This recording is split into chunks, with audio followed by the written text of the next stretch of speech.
శ్రీ గురుభ్యో నమ. సుజ్ఞాన దీపమను గురుగీతల నుండి వేళ మనం 2వ అధ్యాయంలో 61వ శ్లోకాన్ని పరిశీలన చేసుకుందాం భక్తి శ్రద్ధలతో. నానారూపమిదం విశ్వం నకేనాప్యస్తి భిన్నత కార్యకారణ రూపాయ తస్మై శ్రీ గురవే నమః. భక్తవత్సలుడైనటువంటి పరమేశ్వరుడు దయాల హృదయుడు చెబుతూ ఉన్నాడు, యావత్ మానవాళికి ఉపయోగపడేటువంటి సత్యాన్ని పార్వతీమాత ద్వారా నానా రూపాత్మకముగు ఈ సమస్త ప్రపంచము ఏ పరమాత్మకు వేరుగా ఉన్నదో అట్టి కార్యకారణాత్మకమగు పరమాత్మ అయిన సద్గురువు కొరకు నమస్కారము అంటూ ఉన్నాడు.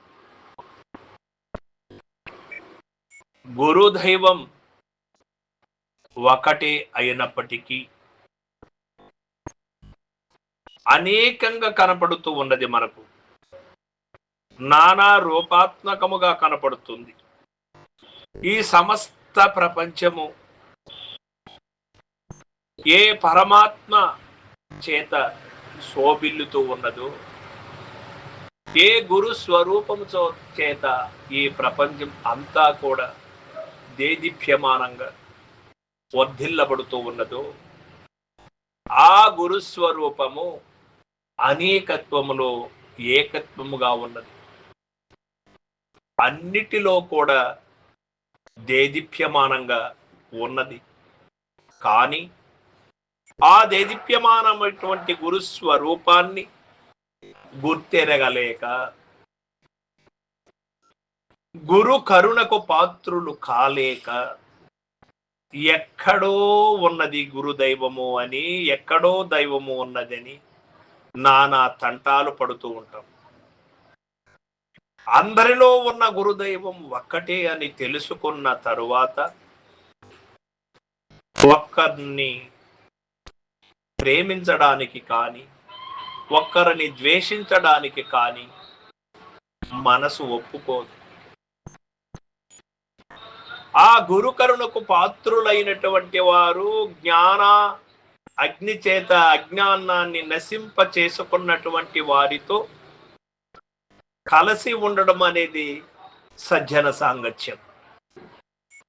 అందరిలో గురు స్వరూపం ఉన్నప్పటికీ కూడాను అజ్ఞానావరణకు లోనైనటువంటి వారు, జ్ఞానాగ్ని చేత భస్మీభటము కానటువంటి అజ్ఞానం కొంతకాలం జ్ఞానముగా కనపడిన తదుపరి అజ్ఞానములోకి ప్రవేశిస్తూ ఉంటారు. కనుక అట్లాంటి వారితో సమస్థితితో ఉండవలసి వస్తుందే కానీ వారిని కూడా ఎప్పుడు కూడా ద్వేషించడానికి కానీ ఏరో విధంగా చూడడానికి వీలు లేదు. ఎందుచేత అంటే గురుకరుణ ప్రాప్తమైందంటే వారిలో కూడా మేల్క జరగవచ్చు. గురు మేల్క ఎప్పుడు జరుగుతుందో అప్పుడే వారు కూడా సర్వశ్రేష్ఠులు కావచ్చు. కనుక అందరినీ కూడా సమస్థితిలోనే చూసుకుంటూ ఉండడం అనేది అనేకత్వంలో ఏకత్వాన్ని మనం చూడడం. కాబట్టి ఈ కార్యకారణాత్మకము పరమాత్మ గురుస్వరూపం అందరిలోనూ ఉన్నది అనే సత్యాన్ని మనం గుర్తించుకోవాలి.